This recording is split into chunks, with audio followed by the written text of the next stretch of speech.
Recording studio में recording Sukhipur बाजार।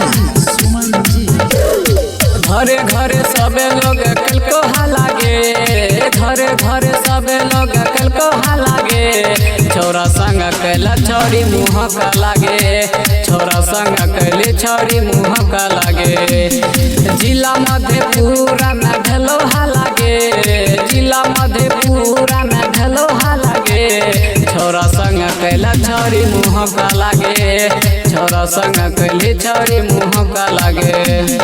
जिला मधेपुरा में ढलो लागे, डीजे उमेश सुखीपुर बाजार स्टूडियो बखरी शाहजहांपुर। चाहे रही जहन तू मिल लोगे यार, यारा के संग तू भला ही फरार, भला ही फरार। चाहे रही जहन तू मिल लोगे यार, यारा के संग तू भला ही फरार, यारा के संग तू भला ही फरार। इहे बात सगरे हो लागे, इहे बात सगरे हो लागे।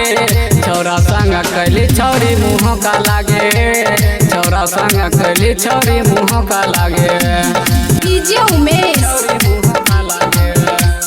सुखीपुर बाजार।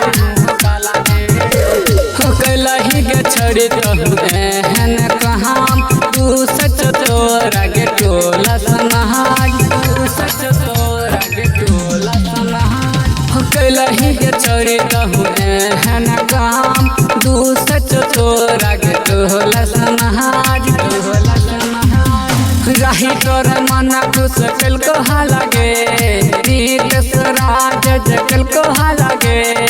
छोरा संग कैला छोरी मुँह का लागे, छोरा संग कैला छोरी मुँह का लागे।